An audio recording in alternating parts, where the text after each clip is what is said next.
Thanks, listeners, for joining us for Elko Live today, our weekday radio show diving into community news and local issues.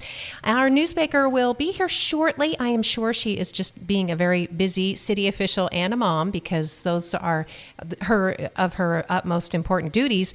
And maybe being a mom, obviously, takes precedent. She is Mandy Simon's our vice mayor, and she'll be in for the program today. I'm confident that she is on her way. So in the meantime, I'm your host, Lori Gilbert, and I can just get started with a couple of community notes. Really excited that tonight's the night for Elko Community Concert Association, their first concert of the new year. Oh, there she is. I knew she was sliding right in. Tonight's concert is the Starlets, and the performance is at 7 o'clock in the Elko High School Performing Arts Theater. And by all means, if you have not yet subscribed, it's not too late. Student tickets are only $10. It's open seating, and it's really a cool opportunity to take your family out and enjoy a great variety of music and support the arts in our hometown. Elko Community Concert Association. Welcome to you, Mandy. It's always a pleasure to see you, and I figured you were busy doing mom stuff. I'm here now. Thank you so much. Appreciate it. No worries. I was just telling my daughter that you were, finishing up your term, and she can't believe it because she's grown up with city council, obviously, now that she's 20. This is 20. She's 22. Yeah. So, yeah, she said, 12 years? It's gone by so fast. For her. Yeah, exactly. Yeah, it's interesting because your kids just grow up with that and they don't know any other way. And my daughter asked me the other day, so when I go to college, how do I know what's going on? Like, how will I know what's going on in town and stuff? And I was like, well, you'll figure it out like everybody else does. Yep. And she is happy to take notes with Olivia, because Olivia still takes, she keeps track of stuff in Elko and everywhere else. Yeah. Yeah. So anyway, it's just a weird That's awesome, life though. these kids live. But. I know. Well, again, thank you, Mandy. I know that last week's council meeting was the first of the new year, and kind of had a mix of things on there. Yeah, nothing. Well, not anything super duper. It didn't look super charging. We have some people retiring. Some amazing employees that have done a lot for the city. Of course, I think we talked about this last time. We knew this one was coming. But Bob and his sweet wife Adeline, they're buying. They're doing their own business. Yeah, they're buying. Oh, what's it called now? Oh, an engineer. I knew they were doing an engineering firm. I think they're buying. Oh, well, now I just want to kick myself. Yeah, it's okay. They're buying some place in town, some engineering place in town. Nice. There you go. I know that's really quality information that I'm giving out, but I'm just drawing a blank, dang it. But they're going to go ahead and they're going to do that, and they're going to be awesome. They've worked with us for over 8 years, and they've just been amazing, both of them. Yeah. City council has really inspired, or city service even, because I know Jay Elquist is in business for himself, and Farron Kanakis, drawing on another. And so Addie and Bob Tebow will be excellent in the field of engineering. Oh, Lana Carter's another one, I believe. So, yeah. Yeah. So anyway, they're going to be wonderful. And I would imagine that, there's a good chance, obviously, that the city will work with them in the future, because we have lots of projects that take engineers. So, cool stuff. Yeah. So we're super excited for them-ish. I don't love that they're leaving, but they're doing great things. And the other super sad thing is that our city clerk, Kelly Wooldridge, is retiring. And that is just sad to me, because she's so the good. Nicest, most wonderful, capable person. Yes. And I'm sure she wants to retire. Like, why wouldn't you want to retire? You've put in your 30 years or whatever, and you're eligible to retire, and why wouldn't you want to? But it is a little bit sad for us. So she will be with us until May, so that gives us time. We're going to just kind of go out and recruit just everywhere within and outside of the organization, and see what kind of applications we get, and then hopefully they can cross over by a little bit, so there'll be a little bit of training there. But yeah, so she went ahead and put in her letter of retirement. And so if anybody knows somebody that might be qualified for that, you can watch.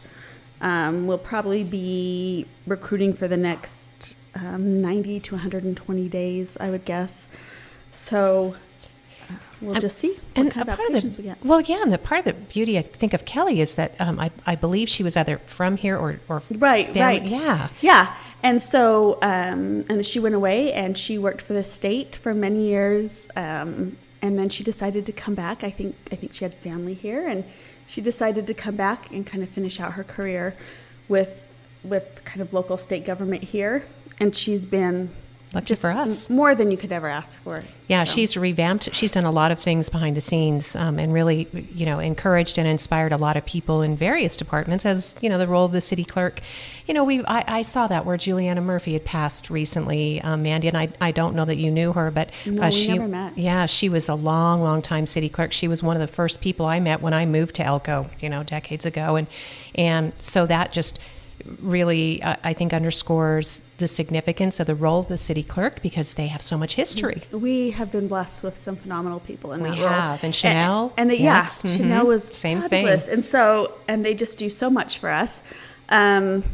So anyway, she has decided that she would like to retire. I guess she's earned that. All right. So if you've got the personality and the chops and you're thinking about it, get in touch with city officials. Yeah, and I haven't seen the job posting, but I'm sure the requirements and job description will be included in there, and you can see if that's maybe something that would be a good fit for you. Yeah, I would say the job is never boring. There's probably always something. There's probably always more than one something. There's probably a lot of juggling in that job position, and so, but she came to us with so much experience in managing people and just dealing with constant stuff, and so it was a great fit for her, and hopefully we'll find somebody else that it's a great fit for.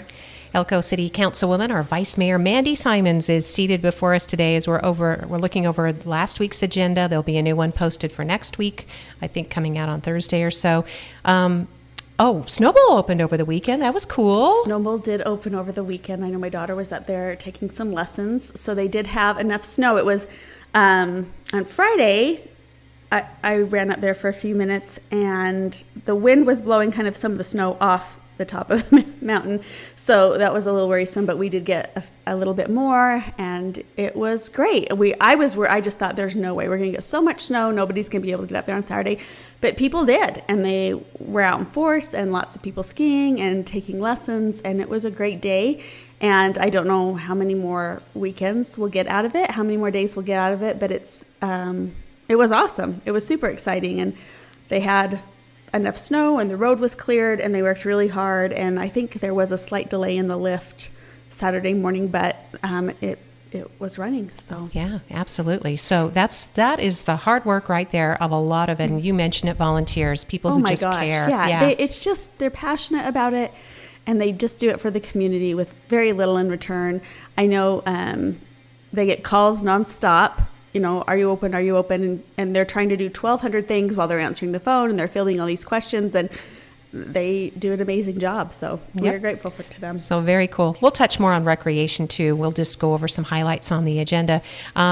Great Basin Engineering was awarded the contract for Cattle Drive Exit 298 Waterline project. You were looking at a force account for them. So, and sometimes that's an appropriate thing to do. And so we're going to go ahead, and we're excited to see this project move forward. It's a big project. And it's been in the works for quite some time, so we're excited to get that going as soon as we can.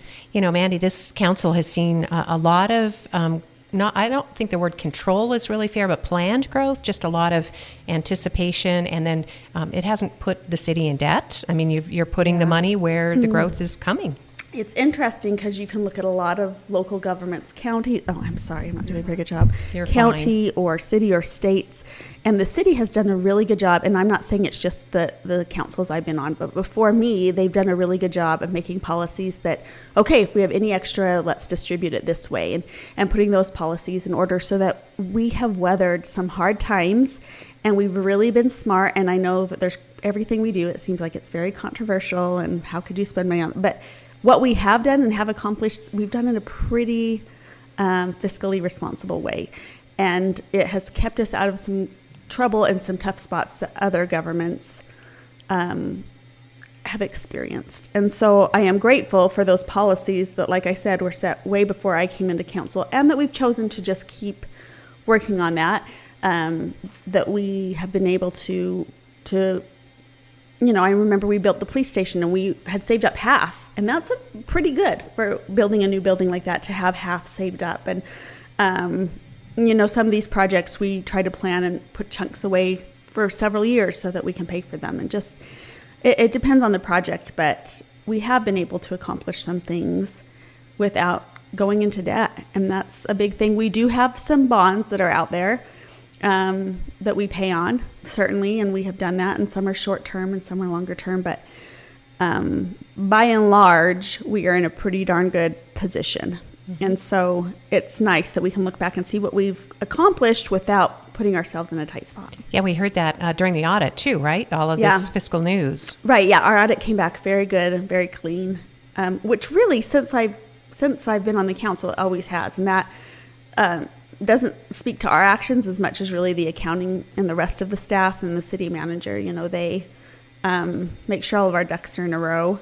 And so I've just, you hear about some entities that have a long list of oopsies, and it's almost just like they expect that. Oh yeah, of course we're going to have like this long list of things that I guess we'll have to maybe, and no, we don't expect that, nor would we tolerate that, really.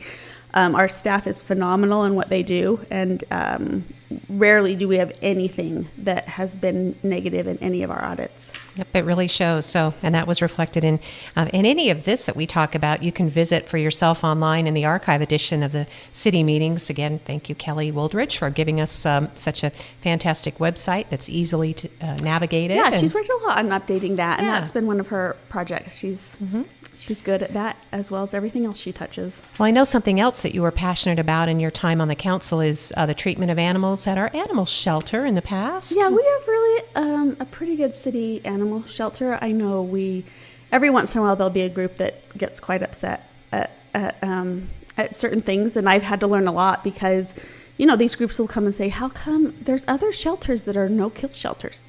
And why can we not pull that off? And it seems like, well, yeah, we should be able to pull that off. And then you realize that we are a city entity that has to take in every animal that is brought to us. We can't say pick and choose. We can't say that animal's probably not adoptable. We just don't have the flexibility that some private organizations have. Right. And so it's definitely been a learning process, because I didn't know how animal shelters were run. And that's the thing about, we have 2 seats coming up, and for those thinking, man, I don't know about streets, I don't know about animals, I don't know about airports. It doesn't matter who gets elected. Nobody's going to know all this stuff, and there's going to be a learning curve to it. And so you just kind of learn this thing, and we've really had some great directors at the animal shelter that care deeply about these animals. Lasso, every community in the world should have Lasso, which is kind of a fundraising nonprofit that helps out the animal shelter and helps with the spay and neuter clinic, so that these animals that we adopt out aren't furthering this problem of animals that don't have anybody to take care of them. And so it's been just a great facility. It's not a facility it's not a fancy facility. I'm sure they could do with so much more than we give them, but they take what we're able to give them, and they do miraculous things. And so we're grateful to them out there. And they actually got a new employee, I believe, at the front. It was either this meeting or the last meeting. Oh, you're right. Stephanie. Yeah.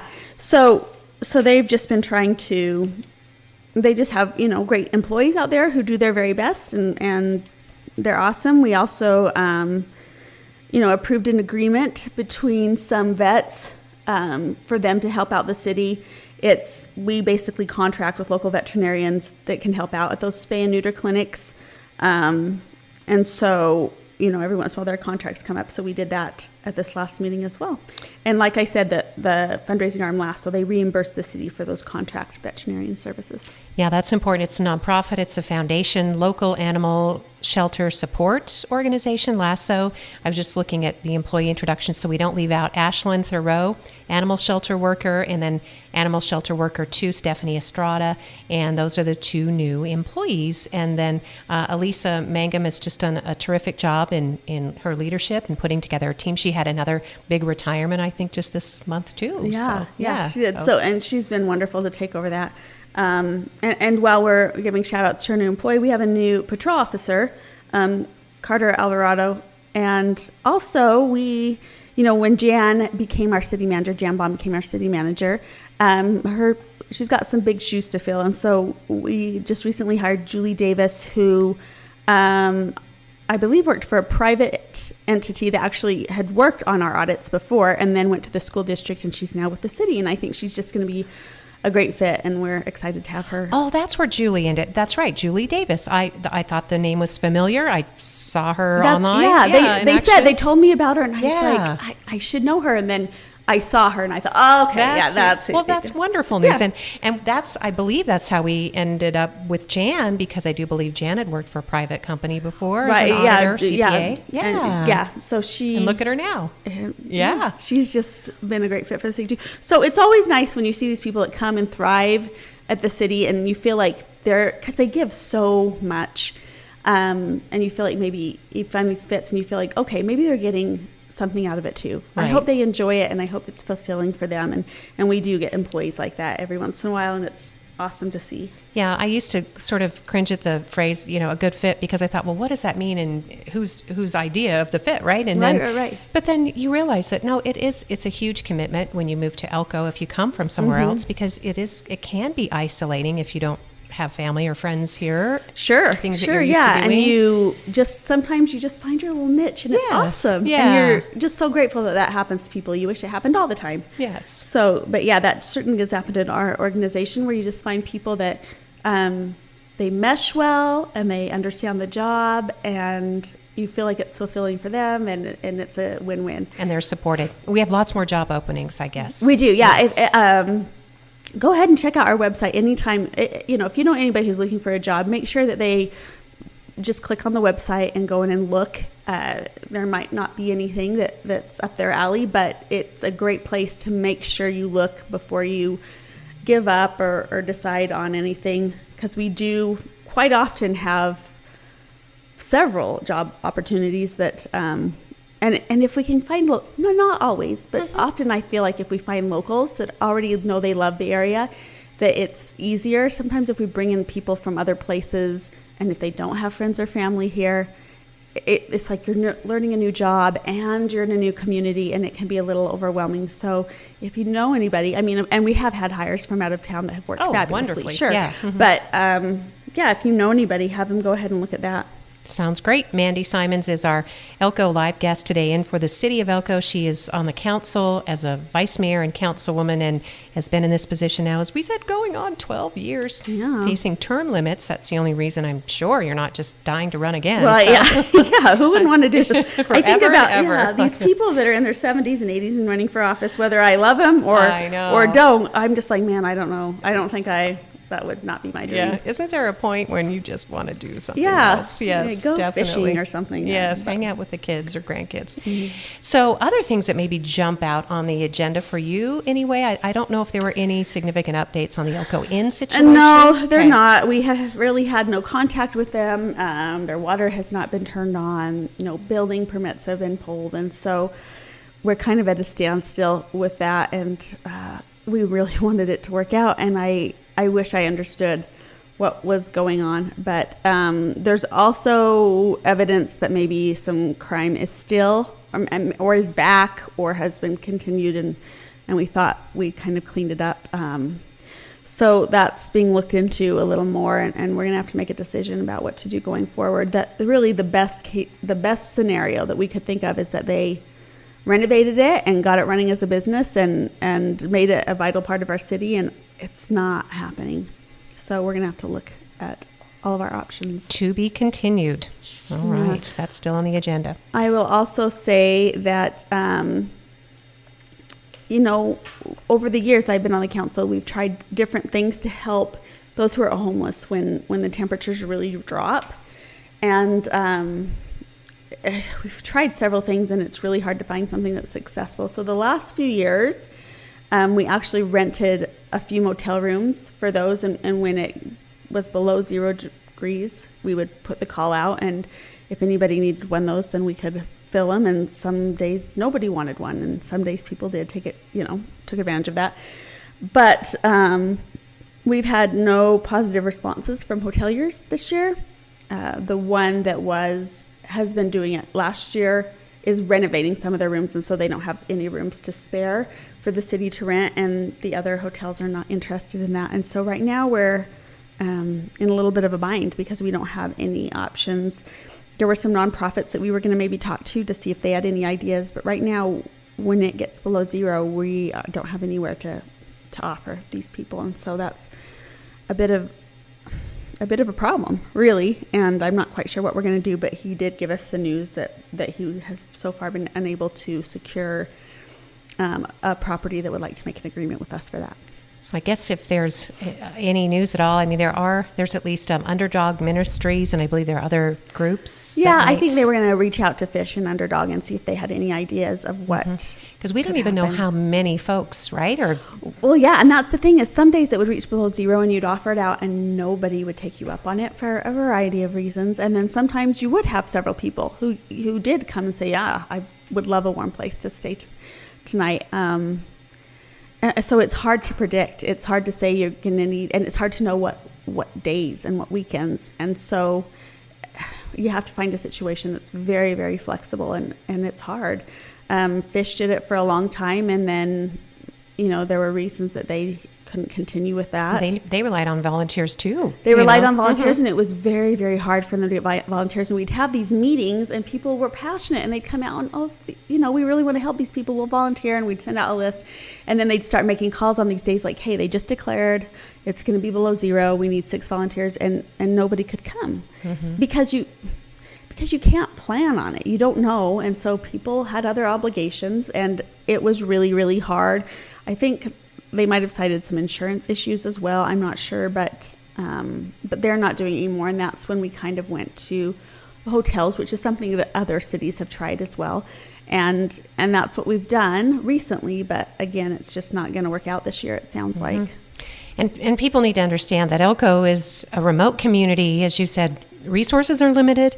There are collaborations between groups that are trying to get it done. Yeah, and they do so much. You have these volunteer nonprofits, and they do immense things for our communities. But yeah, sometimes bigger cities or places closer to bigger cities have resources that we don't have.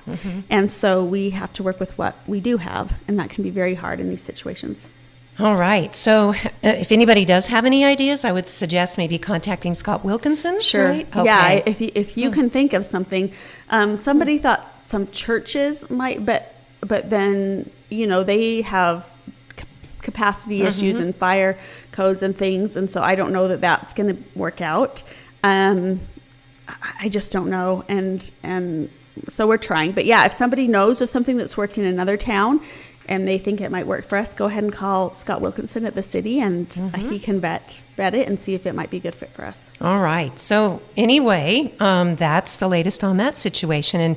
And I don't think anybody in the city is certainly anything but sorry and sad that has come to this. But and people say, well, even 0 degrees is so cold. Why don't you offer it at 10 degrees or 20 degrees? And it's like, well, we can't even offer it at 0 degrees. Right. And it would be great if we had a shelter, and it would be great if the city had funds for a shelter, which we don't, obviously. But it would be great if we could get a nonprofit that could run a shelter that was open year round, and that during these cold nights, people knew they had a place to stay. But we don't have that. I know, and we had an effort, probably the most concerted effort, and I know you were there for that, Mandy, but we just couldn't get there because it's a huge commitment. It's a huge financial. There's and you've liability. Got so many grants that you have to make happen, and it's as you said, relying on volunteers is tough. Yeah. And so we don't have that, and I wish we did, but we don't. And so the city has, of course, provided the homeless encampment for people to stay at, and we've tried to make it as clean as possible. Providing a clean water source and providing a dumpster that we hope people will put their trash in, and they have potable water. Yeah, exactly. At least something, right? Because using the river water was not good for anybody. And then in the winter we try to do this, and it seems minimal to anybody, but that's the situation we're in, and we are remote, and we are not a big city, and so this is what we've done so far, and it's probably not going to happen this year, it looks like, unless we can figure out some other option. All right. And one suggestion I guess I could pass on, Scott had said when he was on the radio, he's the assistant city manager.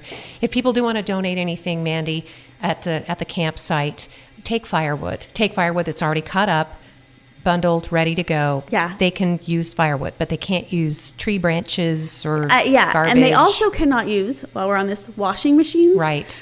We cannot use that. So people that are thinking about hauling Junk over there.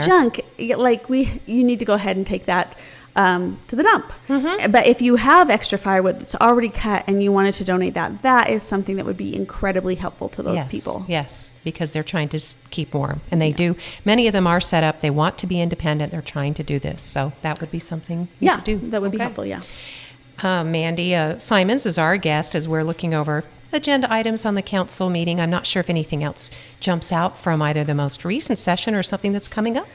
I will say that we have a medical director for our fire department that works with the fire department for their emergency medical intermediate level program, and it used to be Dr. Bergeron, but he is no longer doing that. He's retiring, and so we have Kirsten Milligan, who works over at the emergency room, and she is going to take on that role, and we are certainly grateful that she has decided to do that, and I've heard wonderful things about her, and so we're excited that she is going to be working with us and part of our team. That's another fantastic department. We've got our fire department, Elko Police, certainly, all the rescuers and the people who are, standing by. I think a lot of us, when we had all that really wet snow and then a lot of water running, suddenly it got warm. I started thinking, oh no, not exactly, that, not again. Yeah, but fortunately, that was scary. Yeah. I will say too, we've got 3 more minutes okay. at least. Yeah, awesome. I will say, if people see something going up at the SnoBowl, the Elko Television District asked for an easement for NV Energy. They're going to put some power up there. So it's an area about 70 feet by 70 feet, and it's outside of what we use for the SnoBowl. So it's not going to interfere with anything, but it would provide some power for us that we can have access to as well. So we did go ahead and approve a lease of land up there so that they could go ahead and do that. And that's going to be an exciting thing for the television district and for us, and for a good project for NV Energy. Cool. And yeah, it is cool. And I'm trying to think if there was any other, it's been like a week, so I can't remember. I know what was and things that are exciting to me on an agenda are probably not actually exciting to anybody that's why else. We work together, Mandy. We both figured you will suggest something and I'll say, oh yeah, that's amazing. Yeah, people are probably like, that's not exciting by anybody's standards. No. But we did have lots of right-of-way easements, and I don't know. Oh, and like golf course roads going to be realigned? Yeah, we're going to go ahead and do that for yes. the pool. Yeah, so there are some things going on to move that project, the Boys and Girls Club project, forward. And right now it's in the form of little things like easements and realignments and different things like that. But those are all things that have to be done before they can work on that project. So we're just trying to get all of that stuff done over the winter before they can break ground. So that's kind of stuff is super That's exciting. going to be such a beautiful addition to right there across from the main city park and the Children's Advocacy Center. They're going to keep the Appleseed Park. Mm-hmm, they are, yeah. And that's, I think I don't know, my kids go into that big, tall wooden structure, and it's a little scary for me because I'm like, what's in there? Yeah. But for so many people, they love it, and it's like part of Elko for them. And so we have to remember a generation or so of kids have grown up with the exactly. Orville Wilson It just Park. means something to them. So they're going to keep that, and they're going to, I think, be able to use the current pool structure, not for a pool, but hopefully for something else, because we have thrown in some money into that structure over the years. And so it's probably got the pool and the mechanics of it all are done. But perhaps the building could still serve a purpose. And so they're looking at that, and they're trying to use what they can and keep what they can. So it will be a great project, and I can't wait until it breaks ground. I know. I grew up in Ogden, and one of my favorite places to go with my mom was a place that she used to go when she was a girl. It was a swimming pool, and it was at the mouth of Ogden Canyon, and now it's called Rainbow Gardens, and it's private now, but they had a swimming pool there, and they turned their pool into a gift shop. So you walk down Oh, that's so interesting. Yes. That's cute. Isn't it? And I don't know what fill it in and put some you could fill it in, or you could put some ping pong tables for kids. I don't know what Dusty will do, but maybe he'll put foam in there, make it a jumping ball pit. Something. Who knows? Every once in a while go with my kids to those, and once I get in, it's just a nightmare trying to get out. So I will not be participating. I don't think if that they're happens. adults. Yes, I don't think they were made for adults. They're. So I mean, it's Dusty's project. So do what you will, Dusty. But if I'm voting, I'm saying no to the ball pits or no to some foam pits. Yes, those are not really my funny. Could be.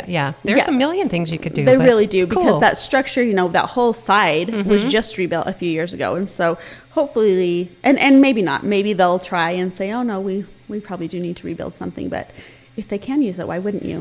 Why tear down a structure that you can still think of a use for? Yeah, as long as there's not water in there, then it should hold up just fine. Good. Take that water out. Oh, good. Well, anything else that jumps out? No, that was kind of the most exciting things. I will say that we do have 2 seats up for grabs for the city council, and you don't register for that, file for that, that's the word, until March. So you've still got about another 6 weeks to think about that. But so my seat is up, and I am obviously termed out. And then Claire Morris's seat is up, and he has not indicated if he's going to run again. Now, he texted me and said he would. Oh, he did? Okay. Yeah. Because we tried to corner him at the meeting, and he acted very coy with us, as if he was not going to give us this vital information. But, so he is running again. That does not mean you can't run against him, okay? Okay. You make him work for it, all right? But there will be at least one seat. And what happens is you all run together. You don't run for a specific seat. So you'll just file, and then the top 2 vote getters are on the council, and you won't start until January 1st of next year. But if you, and it's hard because you do have to have a somewhat flexible schedule, right? Our meetings are at 4 p.m. on Tuesdays.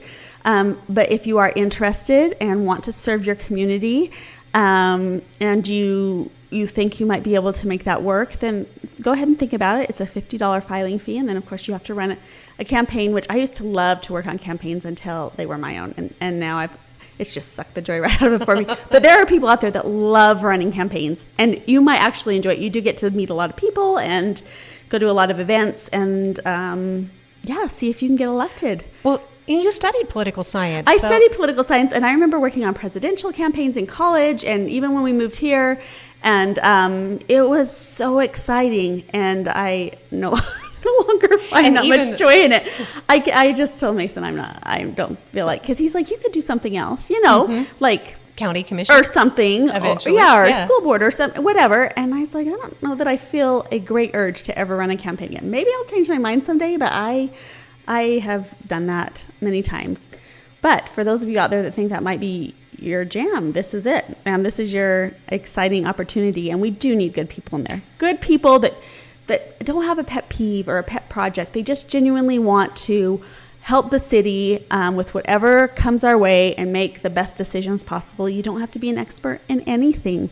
You learn on the job, and honestly, there are some new things that come up that nobody could be prepared for. So whatever your background is, I would guess that there's lots of different things that you could contribute. And so that's something for people to think about. Well, Mandy, thank you for reminding people of that. That is a cool opportunity. These are nonpartisan seats. Yeah, they are. That's also important. And we don't really deal with a lot of things that you would think of as political. And so maybe you escape some of that contention that might be in more political offices. And so maybe that's would make people more drawn to these particular seats. But yeah, we'll be excited to see who decides to throw their hat in. All right. So one vacancy for sure. I just sharing because I was looking back Claire's text I sent out on December 19th. And let's see, I just asked, I said, Jan Baum and I just talked about you on Elko Live today. It was mentioned your seat is one of 2 up for election in 2024. It occurred that we should ask if you're seeking re-election. Are you? Even though, we both talked about that he's doing a good job, which seems like support for his work. And he said, hi, Lori, in Sun Valley, skiing. Be home Friday. Yes, I am running. Claire. Oh, perfect. perfect. So if that confirms it, unless someone else hijacked his phone. No. That does sound in the affirmation. So we're going to hold him to it, I guess. All right. I don't know. We'll see. Maybe, but yeah, there will be one seat up. Perfect. And yeah, I can't wait to see what wonderful people decide that they would like to serve the city in that way. Yes. Well, Mandy, thank you again for encouraging people, and it's something to keep working on, but it's coming right up. March is It's just around the filing. corner. Judicial filing closed Friday. Were there any surprises there? No, a lot of the seats, I think people just decided, hey, the people we have in there are awesome. And, I thought that they're, too. Yeah, and they're Randall uncontested. Soderquist? Yeah, Yes. and he's running unopposed, which he's doing a great job by all accounts. Fantastic. I mean, I don't spend a lot of time in any courtroom, but I hear that he's doing a wonderful job. And yeah, I think there was one that's contested in Carlin or something? Carlin, I think so. Yeah. Okay. But yeah, a lot of the people must really be satisfied or because they are running unopposed. Yeah. And that's kind of awesome. I've never experienced that, but it sounds wonderful. So good for them. All right, Mandy. Thank you so much. Our Councilwoman Mandy Simons, our guest on Elko Live today. You can find out more about anything we've been talking about, elkocity.com, or by reaching out to your representatives, to Mandy, to the city manager. And we keep talking about it right here on Elko Live. Tuesday is the day we set aside for city news. Thank you. Thank you.